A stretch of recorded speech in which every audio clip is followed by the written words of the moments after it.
The truck driver accused of causing a deadly chain reaction crash in Ontario has been identified. Investigators say Jaishanpreet Singh from US City was arrested on suspicion of driving under the influence of drugs and vehicular manslaughter. The dash cam video from yesterday shows a semi-truck plowing into several cars on the 10 freeway. In all, 8 cars were involved. One of the victims identified is a 54-year-old man from Upland. The 2 others were so badly burned they have not yet been identified. Yun! Maulang hapon sa inyo mga sir! Tingnan nyo, makulimlim ang panahon. Grabe. Nakakano yan pag kayo mag-i-snow na. Yan ang mga indikasyon. Pag kaya nagtuloy-tuloy, umuulan tapos biglang lalamig, yan yung nakakatakot yung kalsada, yung black ice. Pero sa ngayon, safe pa naman tayo kasi ang temperature pa lang 9. Kagahapon nga 18 pa eh. Nag-22 pa nga yung temperature kagahapon. Mainit yun, mainit pa. Kaya kagabi natutulog kami ng misis ko ni Rochelle. Ano pa eh, pinapawisan pa pag yung nagko-comporter. Ano pa, hindi pa siya yung alam mo yung na indikasyon na talagang full blast na na snow. Wala pa. Medyo safe pa tayo. Sa bagay, ang date pa lang ngayon ay, anong date ngayon? October 28? Hindi ko alam. Pero, matatapos ng October. Nga pala, malapit ng birthday ng aking father. Diyan sa West Rembo. Advance happy birthday, Papa. Namimiss ka na ni Jasmine. Namimiss ka na namin. Sana makauwi kami by next year. Maraming plano eh, no? Na hindi ko pa pwedeng i-reveal kasi hindi pa naman sigurado. Ayaw i-reveal pero sinabi, no? Boom! Tapos nga pala, di ba nung aking birthday, naglechon. Diyos ko po, yung niluto ko na lechon, masarap naman, malutong.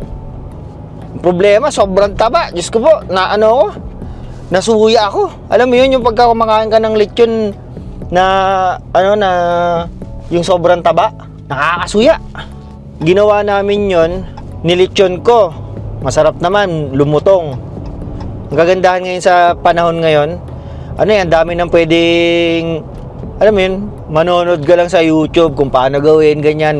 Lahat ng gamit, meron ka, tapos manonood ka lang sa YouTube. Kaya wala ka ng problema yung sa mga luto-luto rito eh. Meron akong ginaya na suka, paminta, asin, tapos yung powder, garlic powder. Yun na. Tapos nire-refrigerate ko ng overnight. Kinabukasan, nung isasalang ko na, pinatuyo ko muna. Tapos ang tagal lutuin. Pero lumutong naman siya, saka masarap naman. Kaya nagtataka nga ako, yung una kong ginawa niya, meron toyo, hindi ko alam kung saan ko nakita. Sabi ko, walang toyo tong nagaya ko ngayon Pero masarap pa rin naman, malutong pa rin naman. Yun nga lang, sobrang taba. Edi kinabukasan, pinaksiw ko. Meron pa nga natira dun, isang bowl pa yun, napakadami. Kung gusto niyo, pumunta kayo sa bahay, kunin niyo. Sobrang taba. Feeling ko yung baboy na yun, namatay sa high blood, hindi sa katay. Pero ayos naman kasi mura lang 15. Pwede ka nga mag-business dito. Pwede mo siyang pwede mo siyang isisig. Pwede mo siyang ipaksiw. 2 putahe na kagad 'yun, di ba? O kaya lechon. 3 putahe sa isang ulo na 'yun, magagawa mo 'yun lahat tapos pa-order mo magkano lang $15. Ba, pwedeng business talaga 'yun. Kaya lang, yun nga lang, nakakatamad gawin. Pero pwede kong gawin 'yun Ano lang 'yun, yung $15 na 'yun nasa 600 pesos lang. Sipin mo yun. Mura, no? Ng ulo rito. Tapos, nga pala, meron na naman akong nabalitaan. Diyos ko po, sa Ontario yata yun. Yung meron naman na disgrasya na truck driver na na mga mekos na naman. Mga shallot ng lipunan. Amoy sibuyas di ba siya? Yung kulay pula, dito ko lang nalaman sa Canada na yung kulay pulang sibuyas pala, shallot ang tawag. Ang onion talaga, yung kulay puti. Hindi ko alam pero yun yung naririnig ko sa mga nagluluto, yung mga cook, ganyan. Shallots daw na. Kaya Mga amoy shallot mga yun, mga shallot ng ano eh, shallot ng lipunan. Pero syempre, sinasabi ko, hindi naman lahat ganon. Pero yun nga, na aksidente. Parang meron 3 patay, 4 na sasakyan yung involved. Warat eh. Under yung naka-aksidente na truck driver. Under the influence. Naka-drugs.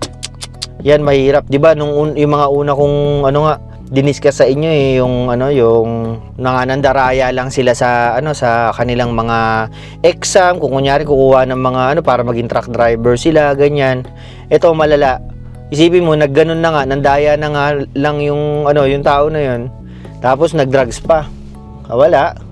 Double whammy. Kawawa yung mga yung mga na-aksidente. Isipin mo, kayo yun na tulad natin mga Pilipino.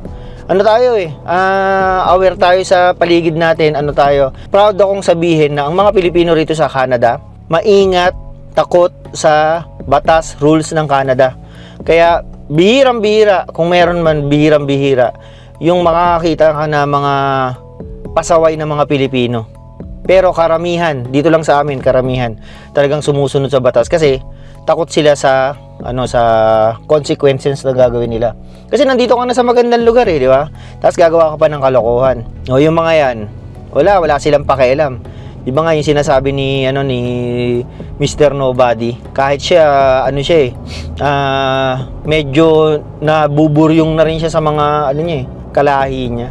Pero wala Ganun kasi talaga sila. Pagka nakapunta na sila sa ibang lugar, tapos nagkaroon ng posisyon, wala yan.